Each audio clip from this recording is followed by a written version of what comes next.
Miau, miau, miau.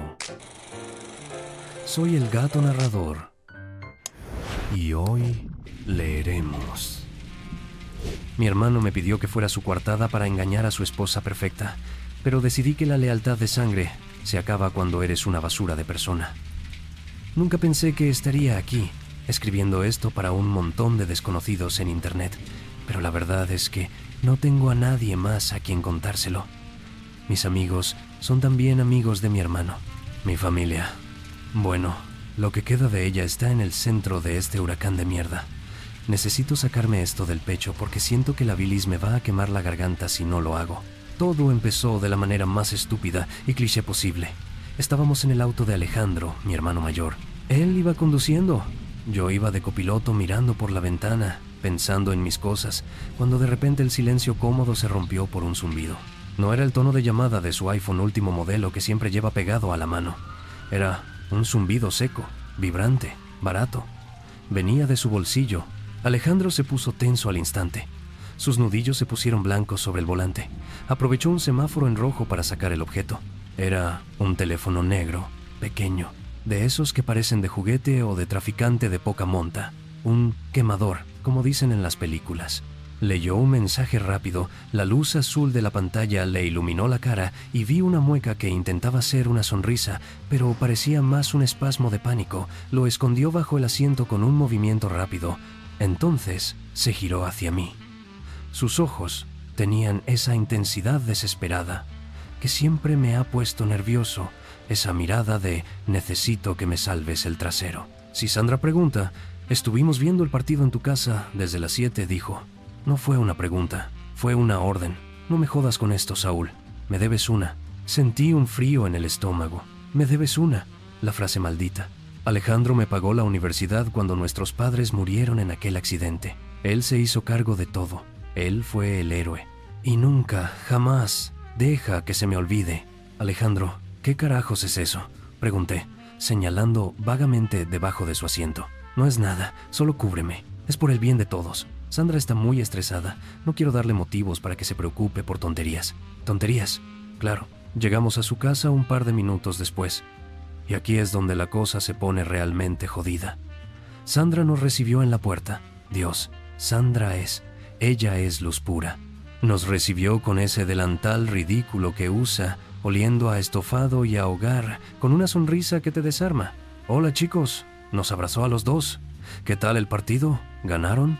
Sentí un nudo físico en la garganta, como si me hubiera tragado una piedra pómez. No podía hablar. Mi cerebro gritaba, dile la verdad, dile que no hubo partido, que este imbécil estaba quién sabe dónde. Pero entonces sentí la patada. Alejandro me dio un golpe seco en la espinilla por debajo de la mesa de entrada.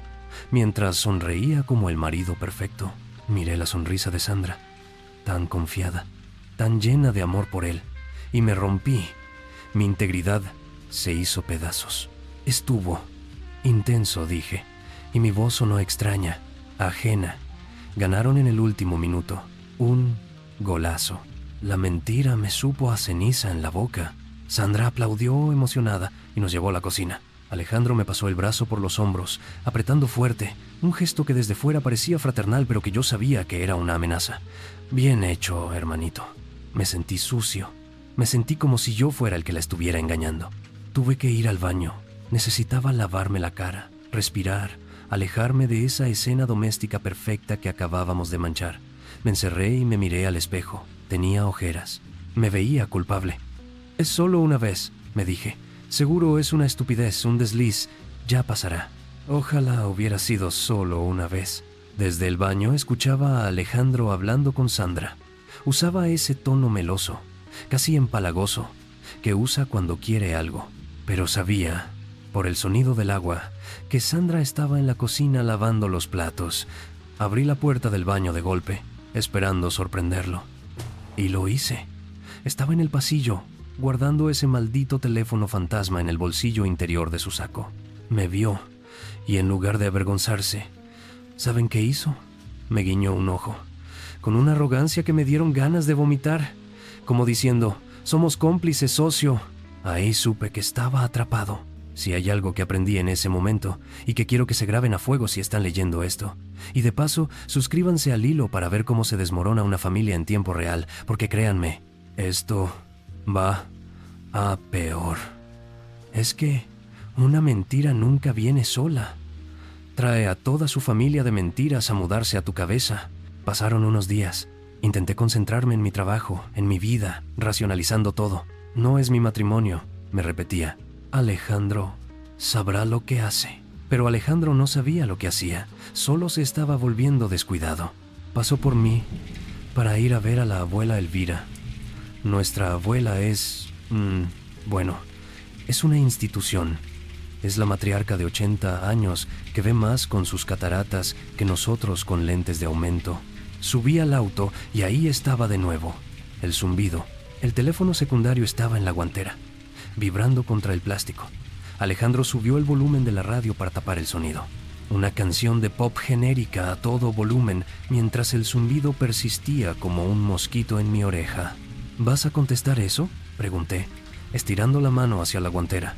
Alejandro frenó de golpe en un semáforo y me dio un manotazo en la mano. Fuerte. Sonó un clap seco. «Deja eso ahí», me gritó.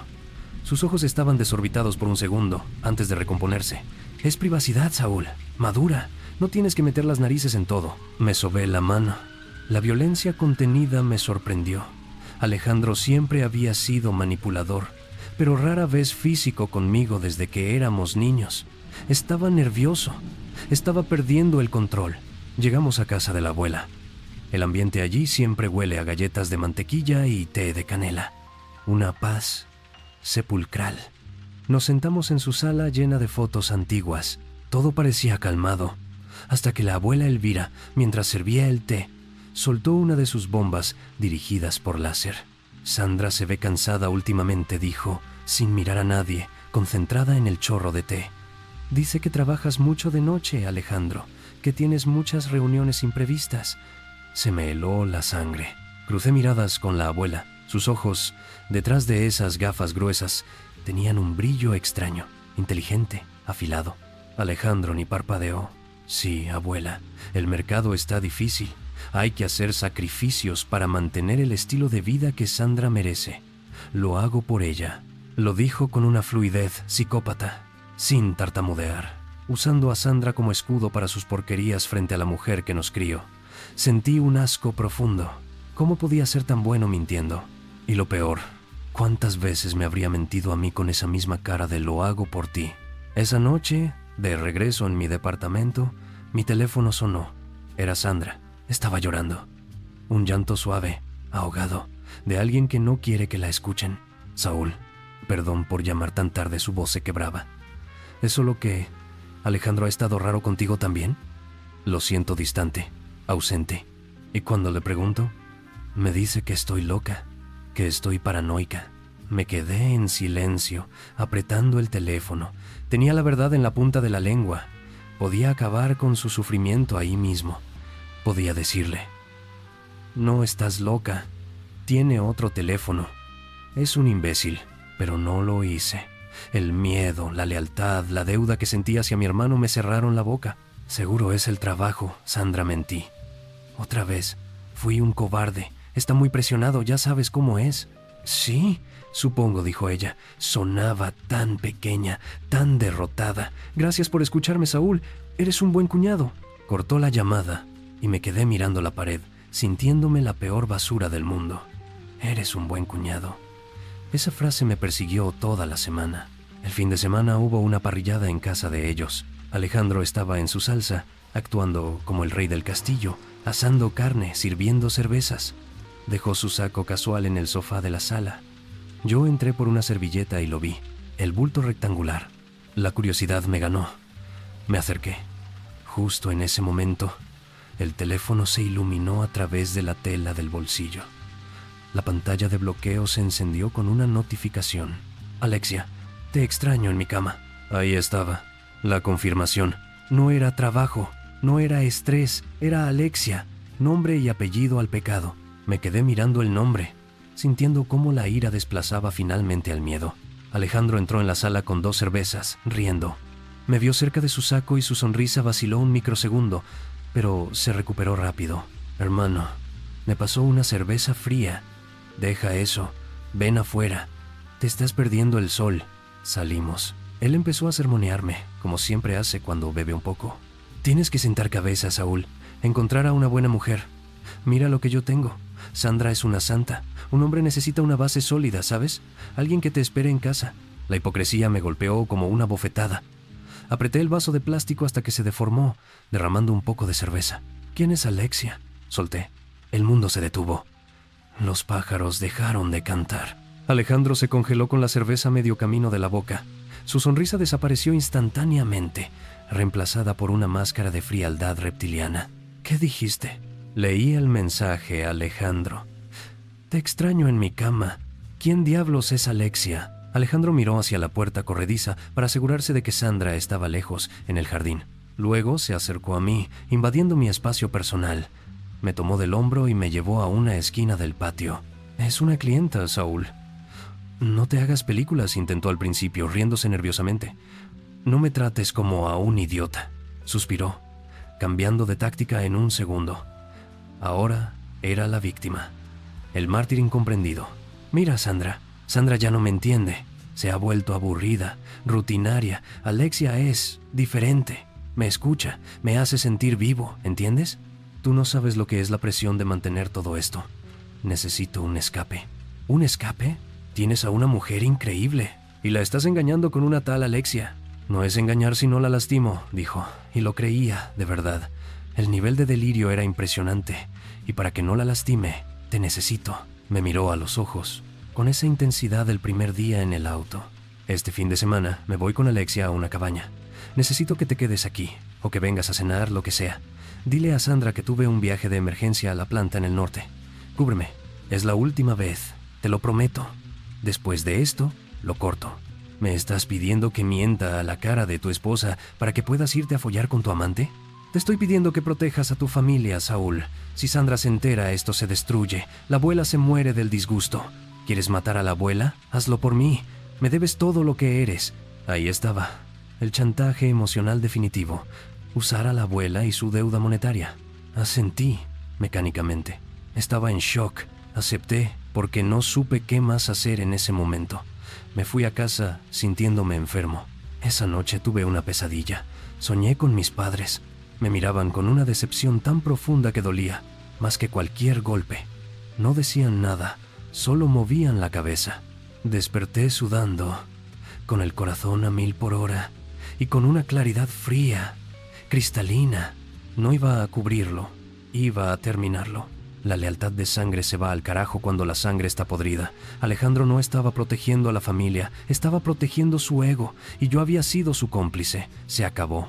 Llegó el viernes. Fui a casa de Alejandro temprano, antes de que él saliera a su supuesto viaje de negocios. Él estaba en la ducha, cantando, preparándose para su fin de semana de pasión. El saco estaba en la cama. Mi corazón latía tan fuerte que pensé que se escucharía en toda la casa. Me acerqué al saco, metí la mano, sentí el plástico barato del teléfono. Lo saqué, lo guardé en mi propio bolsillo. Pesaba como una tonelada de ladrillos. Salí de la habitación justo cuando Alejandro salía del baño, con una toalla a la cintura y oliendo a colonia cara. «Saúl, ¿qué haces aquí tan temprano?», preguntó, sorprendido pero de buen humor. «Solo vine a desearte buen viaje», dije. Mi voz no tembló. Estaba extrañamente tranquilo. Él no revisó el saco. Estaba tan confiado en su sistema, en su manipulación, que ni se le ocurrió que su hermanito cobarde pudiera tener agallas. Se vistió, besó a Sandra en la boca con esa falsedad que ahora me resultaba repulsiva, y se fue. «Cuida el fuerte, hermano», me gritó desde la puerta. El portazo resonó en la casa. Me quedé a solas con Sandra en la sala. Ella suspiró, recogiendo una taza de café. «Siempre corriendo», murmuró con una sonrisa triste. «¿Quieres café, Saúl?». El teléfono robado me quemaba el muslo a través de la tela del pantalón. Era ahora o nunca. «Sandra, siéntate, por favor», le dije. Ella me miró, extrañada por mi tono. Dejó la taza y se sentó en el sofá. Saqué el teléfono negro. Lo puse suavemente en la mesa de centro sobre una revista de decoración. Alejandro no se llevó esto, dije. Creo que necesitas ver lo que hay dentro. Sandra miró el aparato. No preguntó qué era. Creo que, en el fondo, las esposas siempre saben. Hay una intuición que nosotros los hombres subestimamos. Lo tomó. Sus manos temblaban ligeramente. Probó una clave. 1234. Se desbloqueó. Alejandro, el genio, ni siquiera se molestó en poner seguridad real. Sandra leyó. Deslizó el dedo por la pantalla. Leyó más. Yo esperaba gritos. Esperaba llanto. Esperaba que lanzara el teléfono contra la pared. Pero no hubo nada de eso. Sandra dejó el teléfono en la mesa con una suavidad aterradora. Sus ojos estaban muertos. La luz se había apagado, reemplazada por un vacío oscuro y frío. El domingo es la cena con tu abuela, dijo, con una voz monocorde. Iremos, tú, yo y Alejandro. Sandra, llámalo. Dile que se olvidó un cargador o invéntate algo para que no sospeche que tiene el teléfono perdido hasta que llegue. Pero que venga el domingo. La frialdad de su reacción me asustó más que cualquier ataque de histeria. Sandra estaba planeando una ejecución. Y así llegamos al domingo. El viaje en auto más largo de mi vida. Yo iba conduciendo. Sandra de copiloto. Alejandro, que había vuelto el domingo por la mañana, fingiendo que el viaje se acortó, probablemente porque no encontraba su teléfono y entró en pánico. Iba en el asiento de atrás. Oigan, ¿de verdad no han visto un cargador negro?, preguntó Alejandro por quinta vez. Se le notaba el sudor en la frente. Creo que perdí algo importante del trabajo.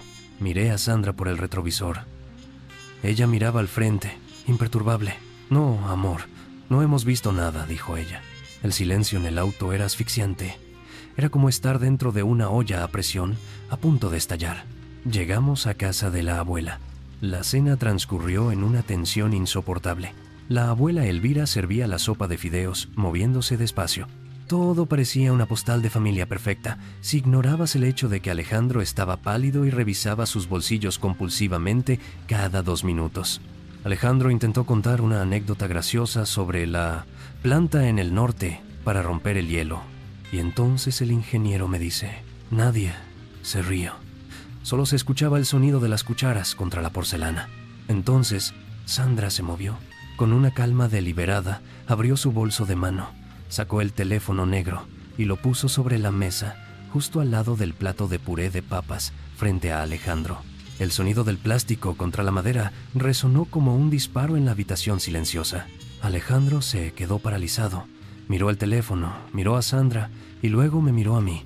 Sus ojos pasaron del miedo a una furia asesina en un segundo. Entendió todo. Tú, susurró mirándome. Tú me lo quitaste. Se puso de pie de golpe, tirando la silla hacia atrás. «Eres una rata», gritó, señalándome con un dedo tembloroso. «Yo te cuidé cuando papá murió, te di todo, y así me pagas, traicionando a tu propia sangre». «Cállate, Alejandro», grité yo también, levantándome.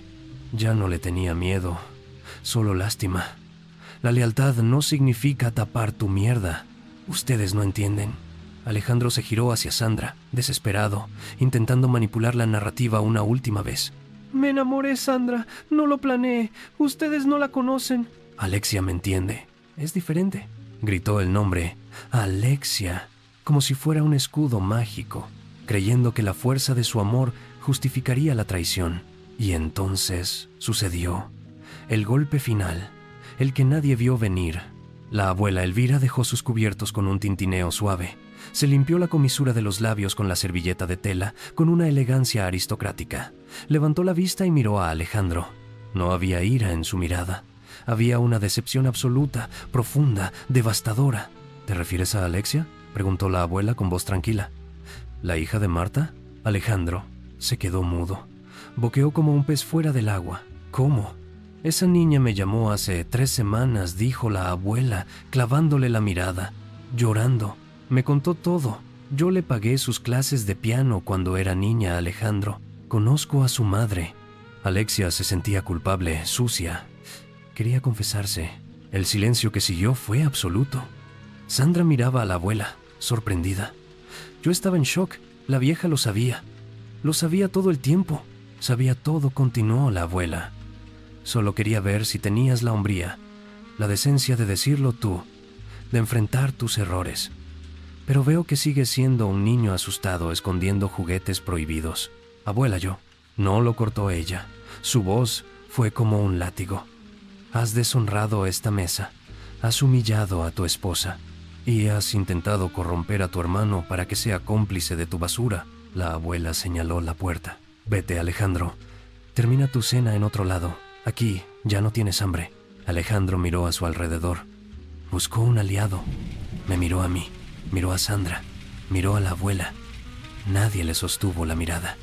Estaba solo, destruido social y moralmente en 3 frases por una mujer de 80 años. Tomó sus llaves de la mesa. No dijo nada más. No podía. Su ego estaba en el suelo, pisoteado. Salió de la casa caminando rápido, casi huyendo. Escuchamos el motor de su auto arrancar y alejarse a toda velocidad. En el comedor, el silencio regresó.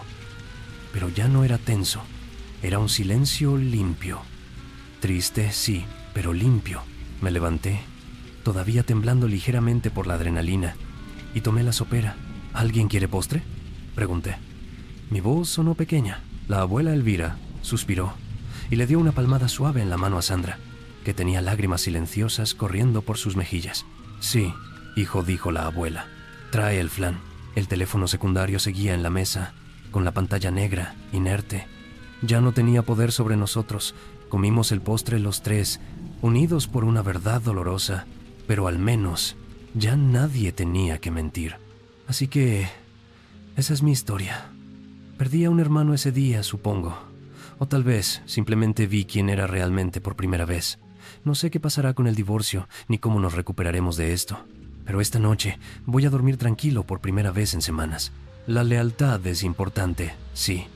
Pero si te piden que sacrifiques tu alma por ella, entonces no es lealtad, es complicidad. Y yo renuncié. Es fascinante y a la vez terriblemente predecible observar cómo el primate promedio confunde la lealtad genética con una licencia para la inmoralidad absoluta. El protagonista, en un giro casi refrescante, decide que compartir ADN no es un contrato vinculante para ser el copiloto de un desastre ético, aunque le tomó un tiempo lamentablemente largo llegar a esa conclusión. La mediocridad del antagonista es casi poética. Usar un teléfono barato para una aventura barata, creyendo que la tecnología de los 90 lo haría invisible ante la intuición femenina y, peor aún, ante la omnisciencia de una matriarca que probablemente ha visto imperios familiares caer por menos.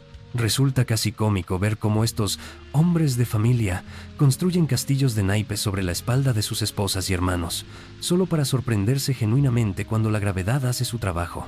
La intervención de la abuela no es un por Deus ex machina. Es simplemente la confirmación de que la verdadera autoridad no necesita gritar ni esconderse en guanteras. Solo necesita observar y esperar el momento preciso para diseccionar el ego masculino con la precisión de un cirujano aburrido. El silencio final en esa mesa fue sin duda el sonido más exquisito de toda la anécdota. Ahora, queridos oyentes, les pregunto mientras observo cómo la humanidad sigue tropezando con las mismas piedras desde la época de las cavernas. ¿Cuántos de ustedes están guardando secretos por el bien de la familia, que en realidad solo están protegiendo su propia cobardía? ¿Y qué precio creen que pagarán cuando la abuela Elvira de sus vidas decida que ya ha visto suficiente teatro?